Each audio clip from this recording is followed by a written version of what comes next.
समस्त जन कल्याणे निरतं करुणामयं नमामि चिन्मयं देवं सद्गुरुं ब्रह्मविद्वरम् वसुदेवसुतं देवं कंसचाणूरमर्दनं देवकी परमानन्दं कृष्णं वन्दे जगद्गुरुं कृष्णं वन्दे जगद्गुरुम्. Okay, now today we begin with verse 42. Last time we had done Buddhi Yoga, that was Krishna's own phrase, which is not listed by Patanjali, I told you. And this is about rituals, which is a very interesting subject, because a whole lot of people today, any educated person, wants to know the why and how of rituals, also wants to know whether they are of any use, or one should just discard them, or one should just be intellectual about the whole thing. But rituals, what meaning do they have in our lives? So that is what, and in 3 straight verses, which we will do together, Krishna gives his bitter criticism of Vedic rituals. Now, that does not mean that rituals do not have a place. He very clearly says that rituals have a place, but they are the lowest rung of the ladder of your climb, of your spiritual elevation.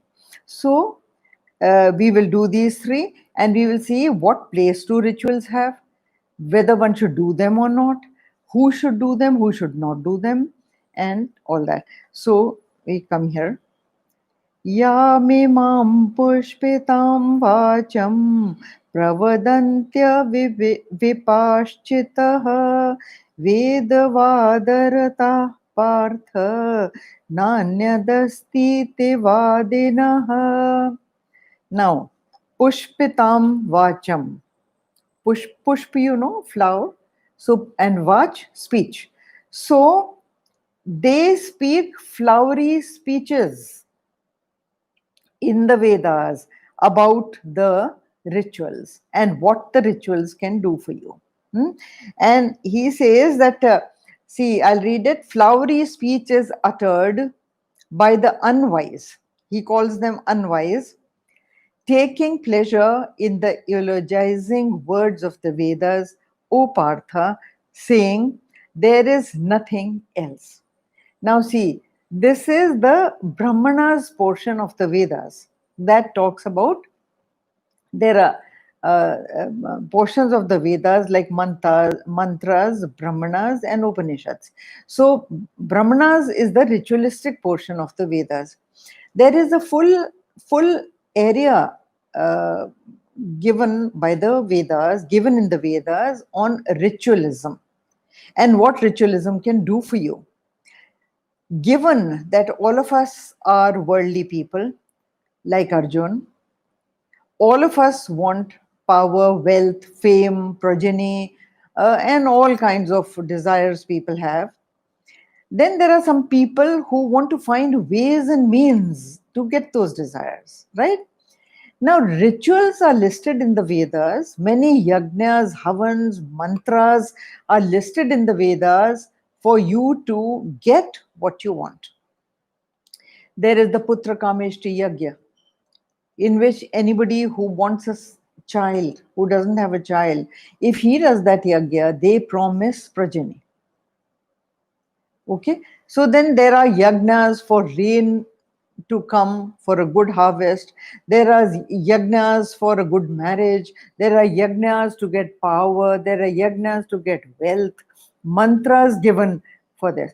Now you will say that, see, all ritualism promises only higher standards of materialistic gains. All rituals. because they are like chemical experiments done in a lab. Now, if you do the chemical experiment correctly, you will get a certain result. Okay, so based on the elements and their behavior patterns, mantras and rituals are designed to deliver a certain kind of result if done in a certain kind of way. And therefore, there is flowery speech uttered by the unwise. So, those who read this Brahmana portion of the Vedas, which, see, I told you before that during Arjuna's time, the rituals amongst the people were very, very popular. And they thought that this is all. And here they have given a magic formula for gaining all that we want to gain in the world. But also understand one thing, that these rituals cannot gain you spiritual heights. They can gain you material wealth. Now, the mantras that are given out in the Vedas, you will say, how does a mantra take effect? See, he says that mantras are given out. Mantra is just basically sound, we all know, and it is sound repeated again and again and again in a certain given pattern, certain given words, and certain given pattern of the repetition of those words comprises of a mantra. Now, mantra, the science behind a mantra is basically it is harnessed sound. We all know that sound has an effect, right? You must have all heard. Sound has an effect, it is scientific. If you are sitting even maybe 100 feet from a tank and the tank fires, you have a glass of tea in your hand, the tea will shake. Even if a tank is rolling past by and you are standing on the ground reverberates. When there is a loud noise, don't you know the glass shatters? So sound has an effect, definitely. If there is sad music playing, you become sorry, you become sad, it has an effect on your emotions. If there is dancing music playing, your foot starts tapping, it is an effect of the sound. So sound, if somebody shouts at you, it has a different effect. If somebody says the same thing sweetly, nicely, that sound has a different effect. So based on sound are the mantras. They are harnessed sound, as I said to you. Now, I'm talking here about ritualistic mantras. We'll go into spiritual mantras later whenever it is referred to. Here it is only rituals. So, when a certain sound is repeated in a certain way and all the chemical experiment is also done, you know, when Pandits sit for Karma Kand Puja, we've all seen how many 101 or 201 things they ask you to keep there. Flowers, rice, haldi, this, that, you know, a new cloth, a new garment, honey, Ganges water, this, that. So all those are required for that particular chemical experiment to take place. And that is the reason why when it is done and performed along with the sound in a certain way, it generates an atmospheric effect.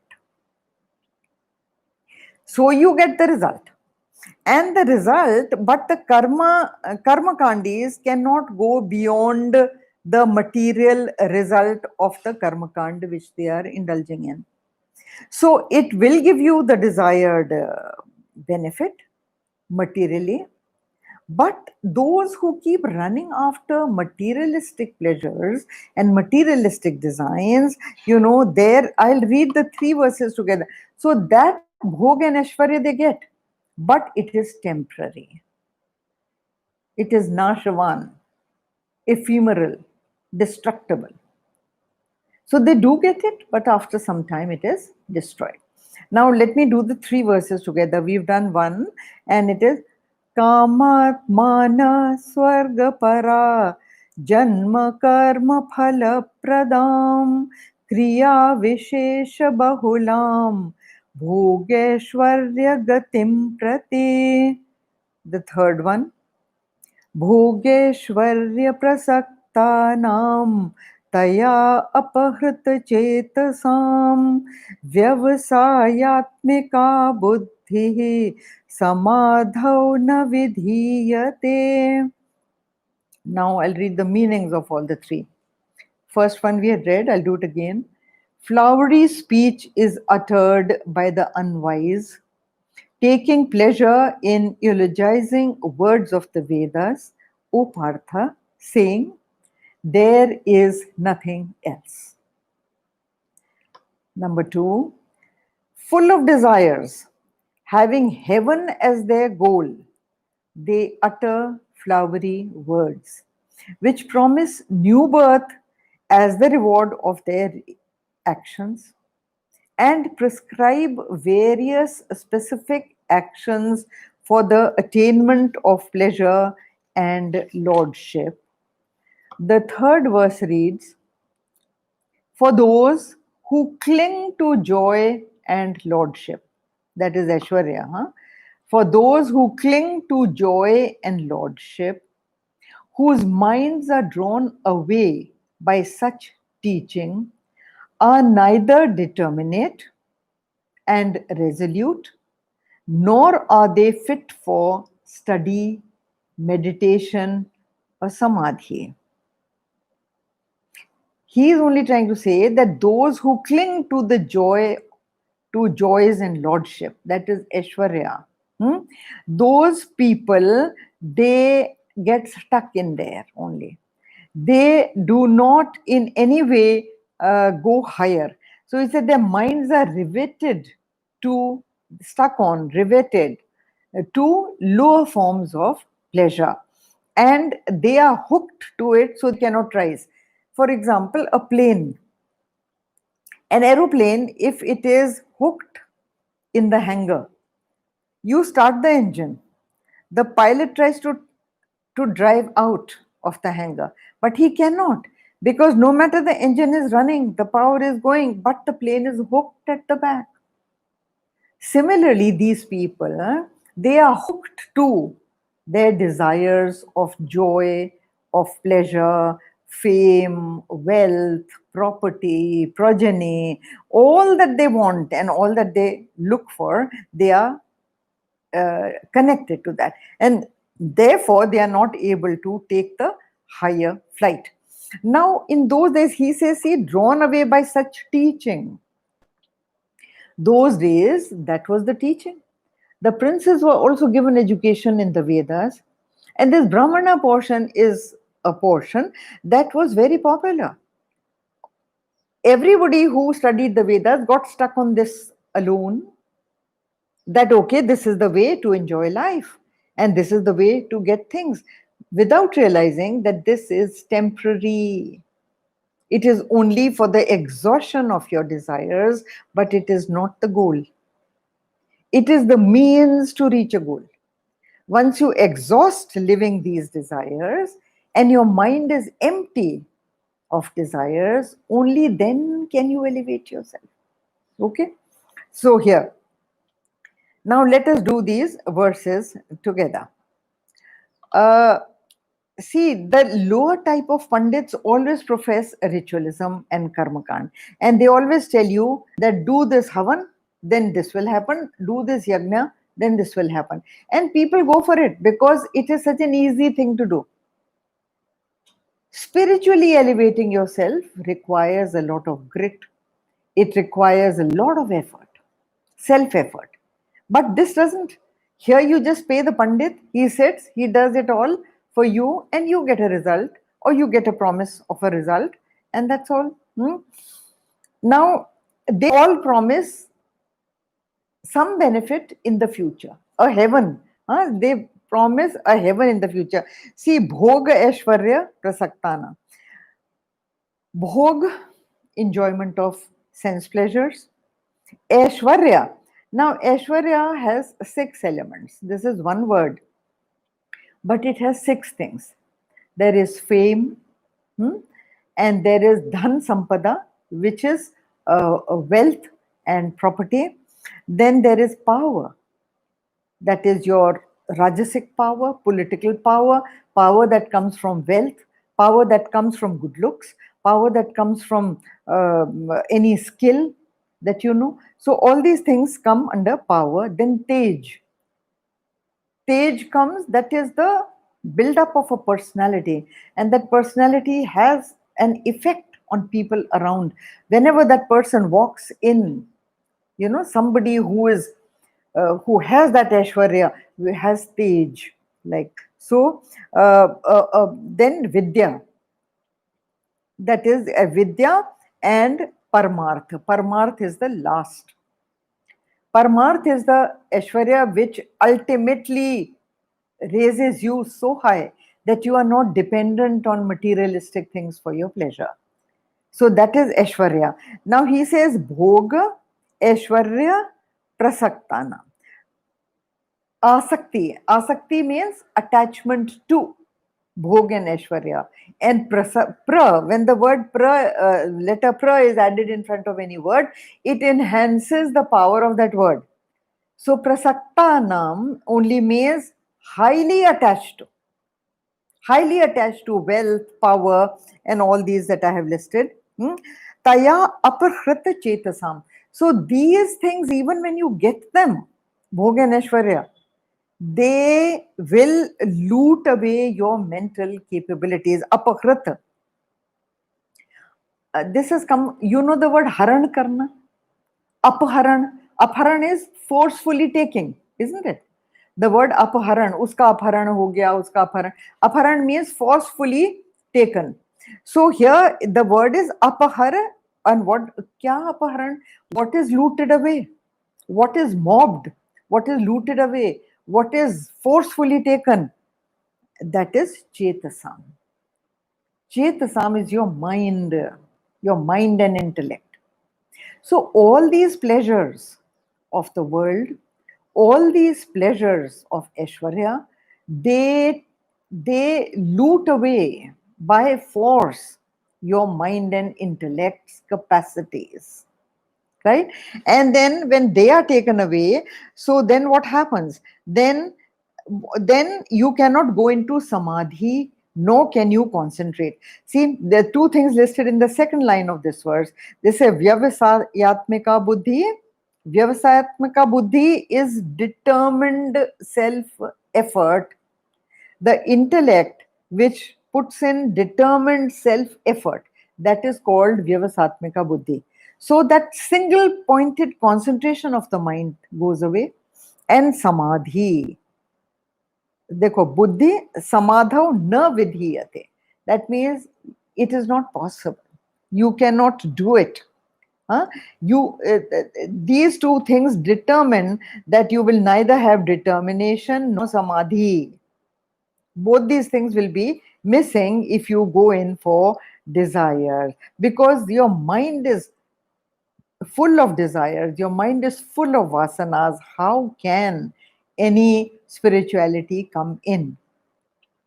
Many times the ancient rishis have demonstrated this.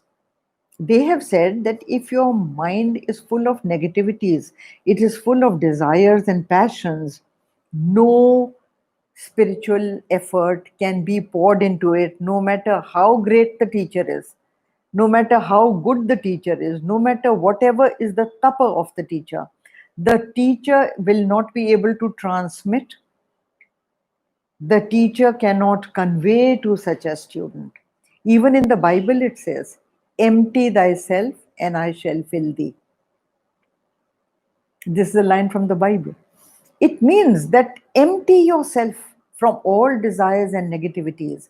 All spiritual teachers say that. And then only the Lord can fill you with positivities. Otherwise, there is no place. Gurudev used to say, clean your heart and mind. Clean your heart and mind. Sweep it clean before you invite the Lord into your house. Even when you are inviting a normal guest, you have a party in the house, how much you tidy up the house and clean up the house and this and that, decorate the house for ordinary common guests. You are inviting the Lord into your heart.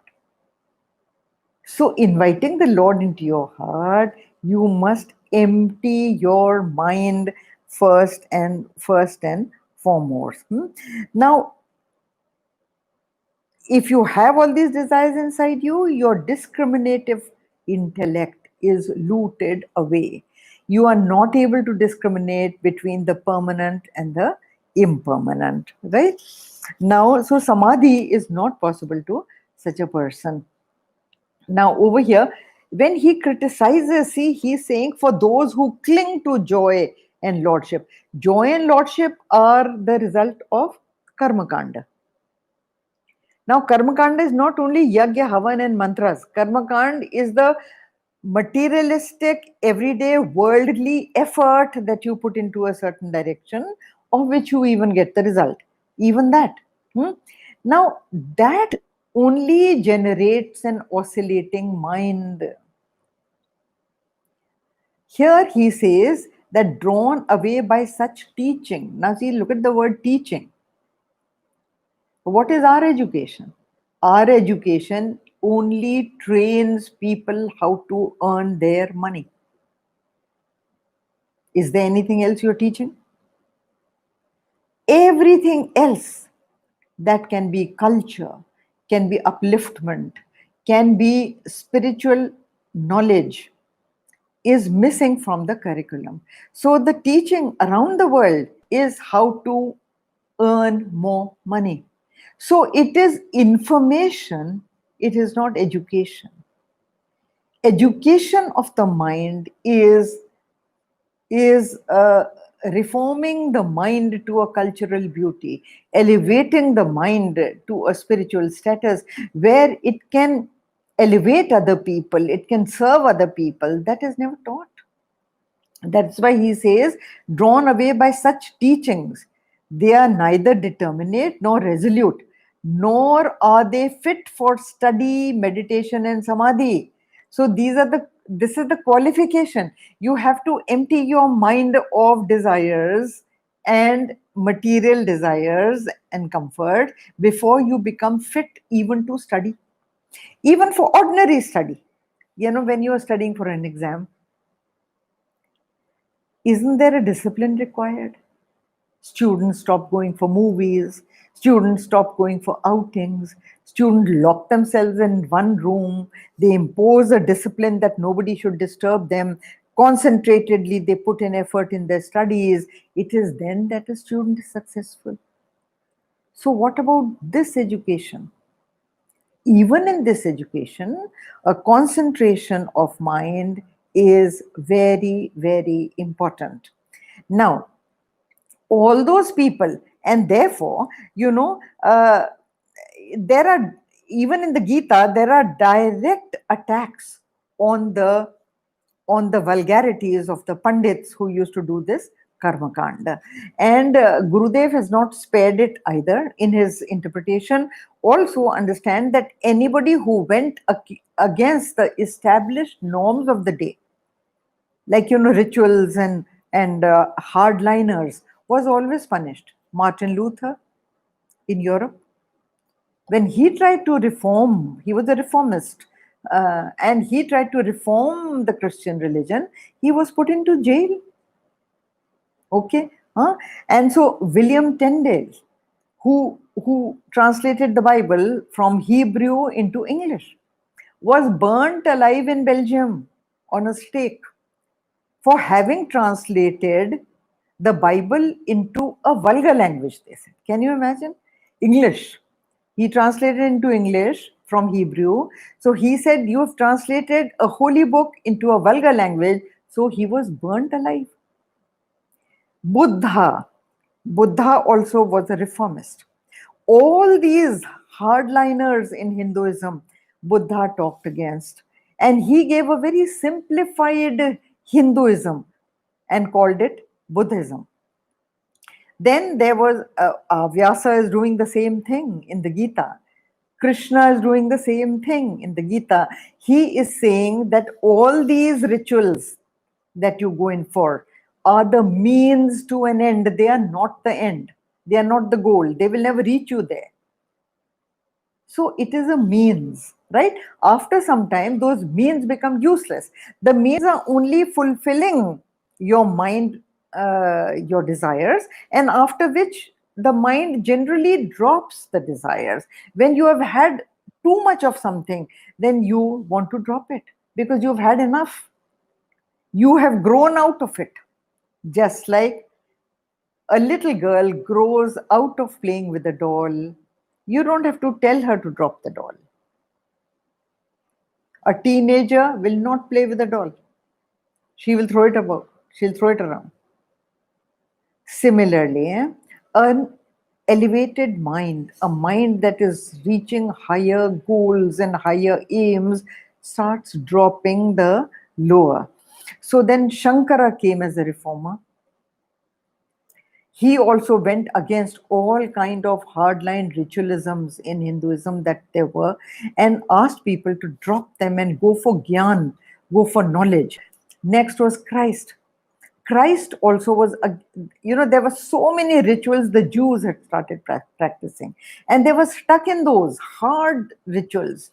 They would not get beyond those. And Christ gave a very simplified religion to the Christians. He was, as it is, speaking to the fishermen of Galilee.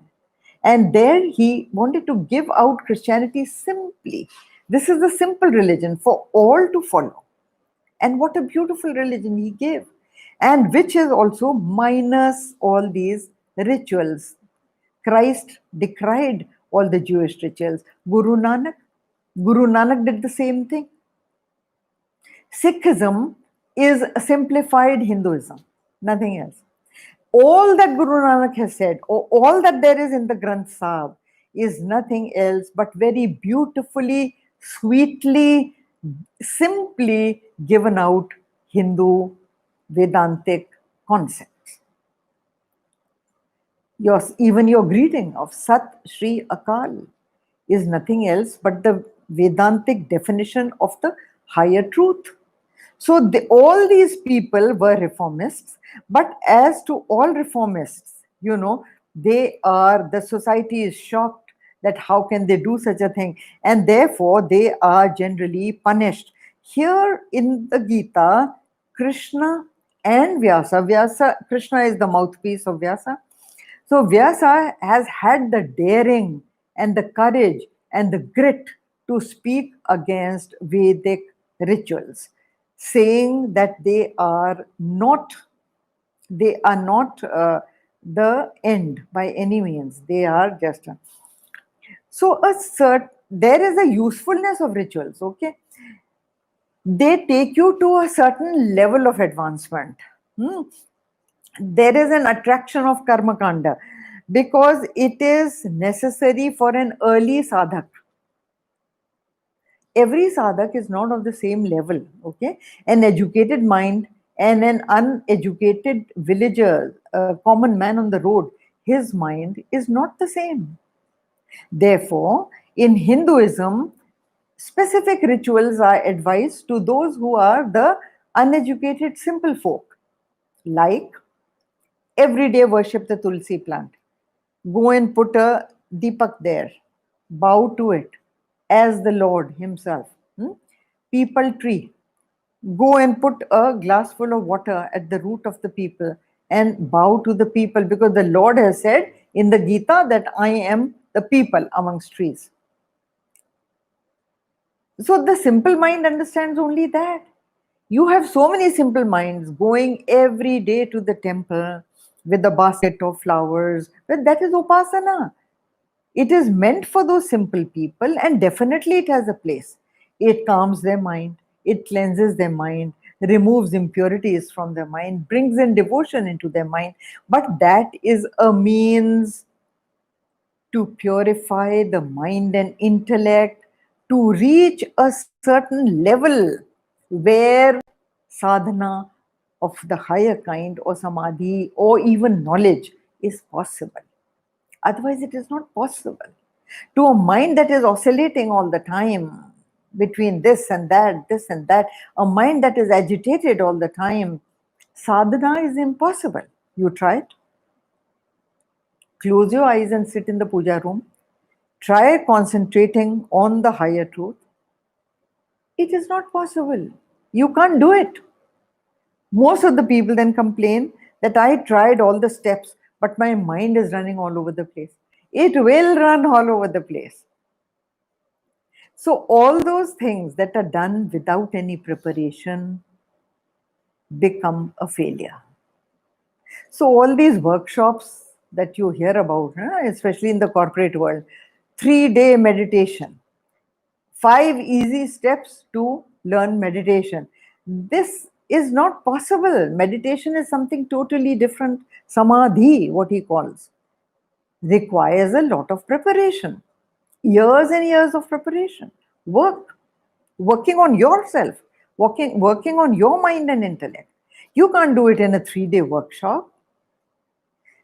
In those 3-day workshops, and mind you, they charge huge for it, they only teach you how you can relax your mind. That is all. So you bring down your blood pressure. Hypertensive people are made calm so that they can work better in their factories and corporate houses. And that is all that is done in those workshops. Okay, now, so these are the benefits promised, but these benefits are like the mother promising the child a chocolate if he does his homework. The chocolate is not the goal. The completing of the homework is the goal. So what does the mother say? The mother says, I will give you a chocolate, that is the promised end, if you do your homework. Oh, wahin tak. So the goal is achieved, right? Now, so if you even gain all these things that are promised by the rituals, then the end result is always sorrow, because they are ephemeral. They will not last. It is not that permanent goal that you are seeking. It can never get you that permanent desire. Now, so Krishna is very clearly telling you not to mistake the means for the goal. Okay, now we come here. This verse, and this is also Tregunya Vishaya Veda Nistraigunyo Bhavarjuna Nirdvando Nitya Sattvastho Niryogakshema Atmavan. This is a very interesting verse. Look, it says the Vedas deal with the 3 attributes. Okay. Be you above these 3 attributes, gunas, O Arjuna. See, he says, Tregunya Vishaya Veda. So, 3 gunas are listed in the Vedas. And he says, Nistre Gunyo Bhavarjana. That means you go beyond these 3 gunas, Arjuna. Bhav means become, or let you become like this. So Bhava Arjuna means go beyond the 3 gunas, Arjuna, achieve that. And but this is such a difficult goal. The Vedas talk about the 3 gunas, right? They talk about the 3 gunas, and he asks you to go beyond the 3 gunas when all mankind is composed of these 3 gunas: Sattva, Rajas, and Tamas. These are the 3 gunas. They are also called the 3 different moods of the mind. The same mind will have these 3 moods, don't you? Sometimes you are in a very spiritual mood and you think you have risen very high in spirituality and you congratulate yourself. And just a little while after, something happens in the family and you fly into a rage. So, which is the gun that has come now? It is Rajasic. And after the whole day of dancing about in a Rajasic mood, running after objects and things, then your mind, it sinks into tamas. You are sleepy, you are tired, You want to rest. There is total inactivity in your body and mind and spirit. That is tamas. So these three moods keep on changing and coming into the mind. But he is asking you to not fall under the spell of these moods and to rise above these moods. That is the sadhana he is talking about. Gurudev used to say, jokingly of course, he used to say that moods is the same word as mood in Hindi. So those mood means foolish, person who is foolish. So he who comes under moods is not only mood but is vimood. Vimood means the one who specializes in being a fool. So that was his way of saying that if the moods govern you and you are not able to control your moods, then you fall into the category of the foolish. Okay. But see, there are so many desires people have. Rajas is desire. I know of a man who was 80 years old, and what was he doing? He went into a jungle somewhere where there were mines, and he was trying to set up a new factory over there. 80-year-old man. What is this? This is nothing else but great rajas in the mind. He is not able to drop the, and there are many like this. I'm giving you only one example. There are many like this. Okay, and so then he's asking you to transcend these moods and these three attributes, gunas, O Arjuna, and he says, free yourself from the pairs of opposites. Okay, so in the second line, see, no philosophy is complete unless it gives you the practical means to achieve what it is asking you to achieve. You can't just say that go beyond the three moods and then leave it there.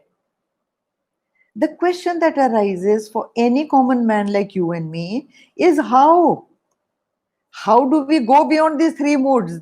They have been governing us since childhood, and till now we know our mind. It is sometimes under one mood, sometimes under the other mood. And helplessly, we are dragged along with it, isn't it? And these three moods do not allow your mind, they do not give you the leisure, they do not give your mind the leisure to rise up. So, where will you rise if all the time you are dancing to the tunes of these three? And so he says, now in the second line, he gives you the cure. The cure or the method or the prescription and how to do it. Because supposing the doctor prescribes a medicine to you and you run around in all the medical stores of the city and you do not get that medicine anywhere, then the chemist generally gives you a substitute, right? But that substitute is not the same thing that the doctor has prescribed. So if that medicine is not available anywhere, then isn't that prescription useless to you? So the Geeta is not such a prescription. The Geeta first shows the problem to you, then tells you that you must cure yourself of this disease. And after that, it gives you the prescription, the practical know-how, the techniques of how to get over this. So the second line over here is Nirdvando Nitya Sattvastho Niryogakshema Atmavan. See, what does it say? It says, free yourself from the pairs of opposites. You remember that verse that we did? It's Dukkha Sukha Same Kritva Labha Labho Jaya Jayo. Sukha Dukkha Same Kritva Labha Labho Jaya Jayo. That was also a victory over the opposites. Here also see, he says, free yourself from the opposites. Gurudev used to say, whenever they come, just welcome them. Say, very good, you've come. And how long are you going to stay? Because they cannot. Very soon they have to leave to make way for the opposite to return. So Sukh when it comes, say hello, how do you do, when are you leaving? Dukh when it comes, say the same thing. Okay, I will bear up with you because you have to leave and you will leave in a little while. That is the truth of your life till now, isn't it? That is how you have been living, laughing, crying, being kicked by others, and kicking them yourself. Isn't that what happens? So they are impermanent. And he says, free yourself from the pairs of opposites and ever remain. Ever remain, ye dekho, stha. Stha means established in. You must be there. Stha, same thing as sthana. You know, any word. Sthit, sthana. So stha means nitya sattva stha. So, Nitya means daily, all the time, eternally. Be established in Sattva. Stay in Sattva.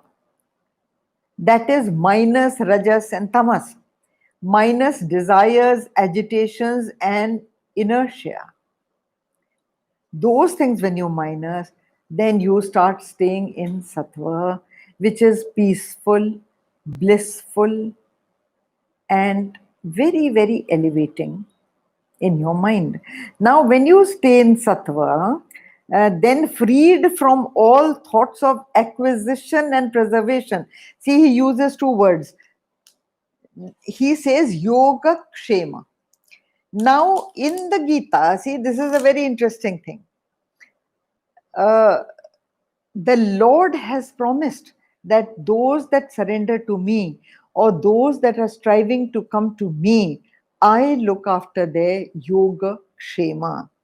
See, yoga means trying to attain that which you have not got, which you do not have.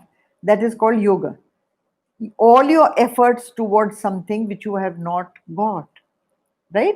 Like Atma going towards Paramatma, Jiva attuning with the higher self.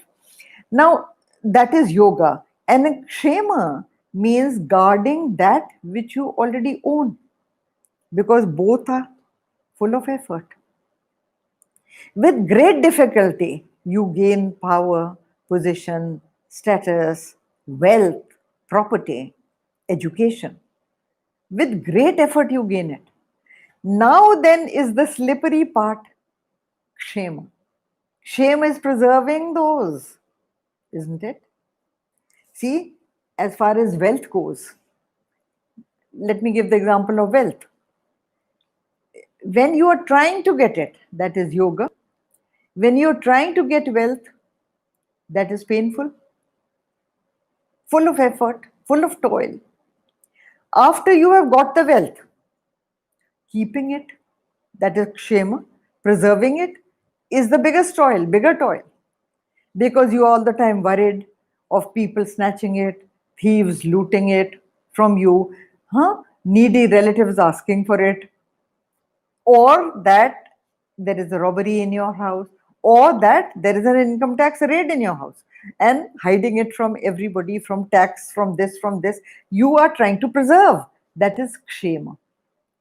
Now, the entire autobiography of man is yoga kshema. Half your life you spend in yoga, and the other half you spend in kshema. And that is all that a common man knows what to do. Preserving what you have acquired with a lot of effort is kshema. Now, the Lord in the Gita has promised, not here, towards the end, he has promised that those that surrender to me, he has said, yoga kshema vahamyaham. That means I look after their yoga and kshema both. They don't have to look after it at all. So the one who makes the effort but drops the result into the Lord's hand. Gurudev used to say it very interestingly. He used to say, you should tell the Lord every day, you work for it, but tell the Lord every day, I work, you worry. I do not want to worry about yoga kshema. That is your field. You see to it that I get the results for my efforts. And with this attitude, you will have no anxiety at all. That is what it says. That you toil towards Yogakshema, but be sthit in your true self. Nitya Sattva Sthita. Atmavan. And be Atmavan. Atmavan established in the self alone. Dekho, people get attached to little things. You will be surprised. I know of a patient who was suffering from cancer.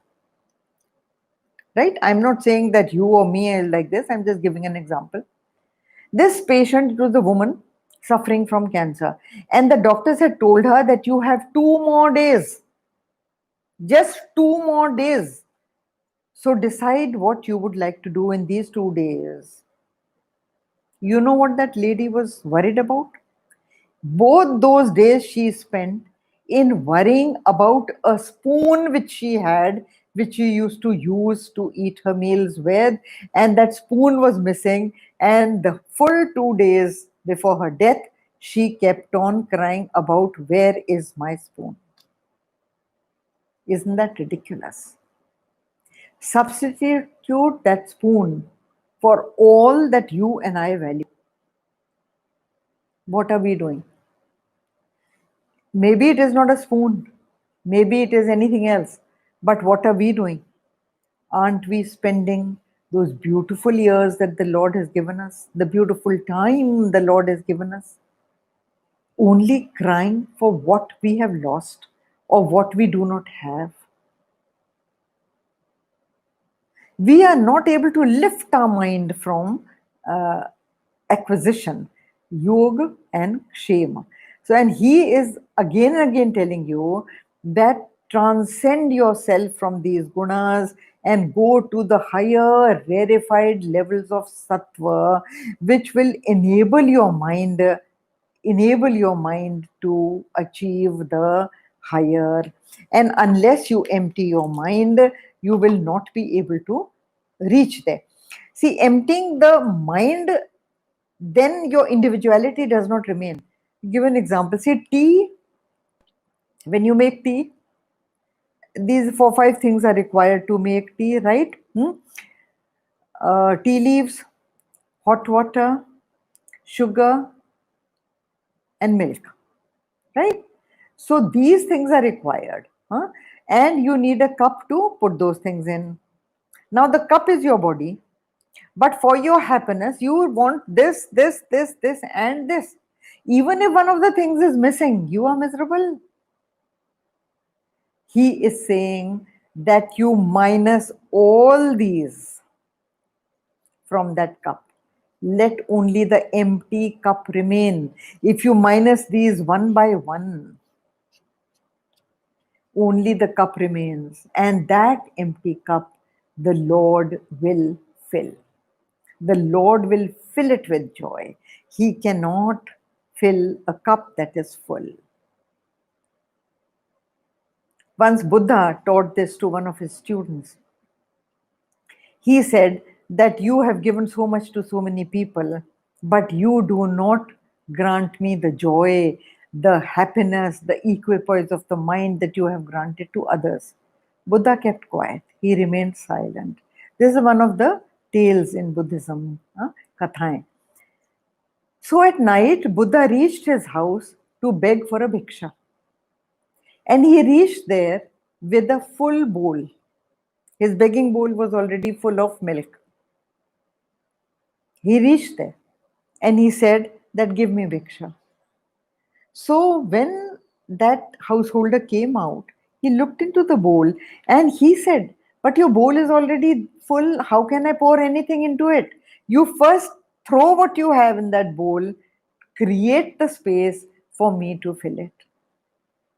So unless and until you go beyond the 3 gunas, you cannot fill yourself with the sublime. It is not possible for the sublime to come in. So if you want, if you deserve something, only then you get it. When you do not deserve it, you will not get it. Everybody's idea of happiness is me plus that object is equal to happiness. It is not, because that object does not have happiness. You run after that object, you superimpose the anand on that object, you superimpose the joy on that object, and then you run after it. So when you get it, there is the agitations in your mind die down. You suddenly feel very peaceful, and you feel that that object has got the joy which I was searching for. But we all know the tragedy, that very soon that very object becomes the source of unhappiness for you. That happiness was coming from within you. It is the case of the gulab jamun running after sugar to get sweetness. The sweetness is not there in what you are chasing after. The sweetness is within you, yourself. And वो famous उनका कबीर का कस्तूरी कुंडल बसे मृग ढूंढे वनमाए ऐसे घट घट राम है दुनिया देखे नाए. So you are running after that which resides inside you. If the happiness was in the object, then believe me, everybody would be running after the same object, isn't it? Somebody finds one woman very attractive. You think she is horrible. So then, is there happiness in that woman, or is there happiness in your mind? It is your mental idea of happiness which you project on that object. Always that. That is why everybody does not buy the same dress. Everybody does not like the same kind of dishes. Everybody does not fall in love with the same man or woman, because everybody's idea of happiness is different. And therefore, the Lord says that give up these. Now then the question arises, every person asks that the Gita goes on saying, give up this, give up that. But why should we give up? We want. Never forget the context of the whole Gita. The entire Gita is given out in context of the first chapter. Don't forget the first chapter, where Arjun wants to fight the war, to gain a kingdom, to gain wealth, power, and happiness, to even take revenge. And then he wants to run away from there out of cowardice. And the Lord is egging him on to stand up and fight to gain those things. Because unless Arjun gains those things, his mind will not rest. His mind will not be at peace. And if his mind is not at peace, he cannot even strive for higher potentialities. He cannot redeem those sleeping potentialities in him, which will drive him up to look for higher goals in life.